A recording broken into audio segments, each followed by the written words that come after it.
Hi everyone, आज हम central idea of poem let me not the marriage of true minds की बात करेंगे। ये विलियम शेक्सपियर की पोएम है और ये पोएम का जो फॉर्म है वो सोनेट है। सोनेट क्या होती है? 14 लाइन पोएम होती है, ठीक है। और शेक्सपियर ने 154 सोनेट, ठीक है, 154 सोनेट इन्होंने लिखे थे। और जो सोनेट ये पोएम है let me not the marriage of true minds, इस सोनेट का नंबर है 116 और इसकी जो थीम है वो लव है। सोनेट भी 4 टाइप्स के होते हैं, इसमें से ये इंग्लिश या शेक्सपियरियन सोनेट, इंग्लिश सोनेट को ही शेक्सपियरियन सोनेट कहते हैं। और शेक्सपियरियन सोनेट इसलिए कहते हैं क्योंकि ये विलियम शेक्सपियर जो इस poem let me not the marriage of true minds के पोएट हैं, उन्हीं के नाम पे रखा गया है। सोनेट 4 टाइप्स के होते हैं। सोनेट एक 14 लाइन पोएम है। उन 4 टाइप्स में से ये इंग्लिश सोनेट का टाइप है, इंग्लिश सोनेट का एग्जाम्पल है, इंग्लिश सोनेट का ये एग्जाम्पल है। उस इंग्लिश सोनेट या शेक्सपियर सोनेट की जो खास बात है वो ये है कि वो 3 क्वार्टर्स और 1 कपलेट में डिवाइडेड है। क्वार्टर्स मतलब 4 लाइन और 3 क्वार्टर्स मीन्स 3 × 4 12 लाइन थर, और कपलेट मतलब 2 लाइन 12 + 2 14। और सोनेट क्या होती है? 14 लाइन पोएम होती है। Let me not the marriage of true minds, ये जो पोएम है इसे ट्रू लव पोएम के नाम से भी जाना जाता है क्योंकि इसकी थीम लव है। Here he discuss about true love. True love is eternal and permanent. It is the real synthesis of the souls of two people who believes on each other. True love not changes with the passage of time.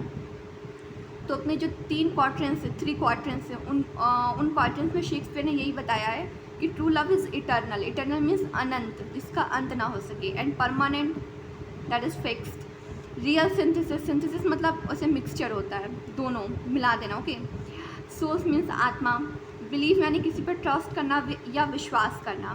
किसी भी relationship में believe या faith होना important है. True love not changes with the passage of time. So यहाँ पे actually इन्होंने internal beauty को प्रेफर किया दैन एक्सटर्नल ब्यूटी, क्योंकि अगर आप किसी की फिजिकल चार्म, एक्सटर्नल ब्यूटी को देख के if you love a person then with the passage of time it will decay, वो ख़त्म हो जाएगा.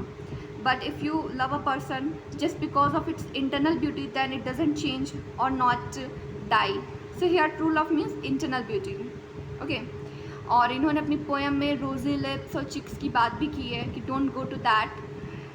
लास्ट में जो इम्पोर्टेंट ये है कि जो उन्होंने कपलेट्स जो लास्ट में है 3 क्वार्टर से कपलेट्स की मैंने बात की थी कि ये इसका एग्जाम्पल है क्योंकि ये इंग्लिश सोनेट का एग्जाम्पल है. तो जो लास्ट में जो कपलेट है उसमें इन्होंने वर्ल्ड को चैलेंज दिया है. चैलेंज जो ऊपर इन्होंने बातें की हैं, इटर्नल है, परमानेंट है, बिलीव होना चाहिए, it does not change with the passage of time. अगर इस आइडियाज़ को जो उन्होंने ट्रू लव पर दिए हैं, अगर इस आइडियाज़ को कोई भी anyone can prove wrong, so he will consider all his literary achievement wasted.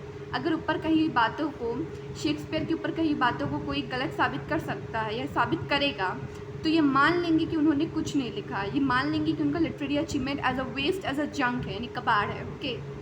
सो जिनकी लास्ट लाइन जो कपलेट है, कपलेट का मतलब 2 लाइन्स, वो है क्या वो भी देख लेते हैं. So if this be error and upon me proved I never writ nor no man ever loved.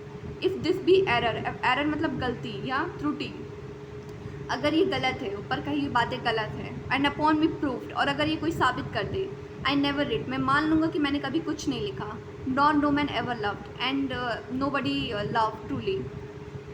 सो ये विलियम शेक्सपियर की पोएम थी. पोएम का कौन सा फॉर्म है? सोनेट है. सोनेट में भी कौन सा टाइप है? इंग्लिश सोनेट है. इंग्लिश सोनेट को ही शेक्सपियरियन सोनेट कहते हैं. ये विलियम शेक्सपियर की फ़ोटो है. So this is the central idea. Central idea exam में नहीं पूछा जाता है, एग्ज़ाम में एक्सप्लेनेशन ही आते हैं. बट अगर आपको किसी भी पोएम को अच्छे से जानना है तो उसका आइडिया तो पता होना ही चाहिए कि उसमें है क्या, थीम पता होनी चाहिए, क्या वो कोई मैसेज देना चाहता है ये पता होना चाहिए.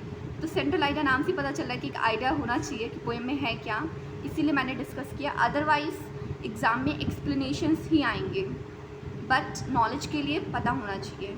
So this is the central idea of poem Let Me Not the Marriage of True Minds by William Shakespeare. Thank you.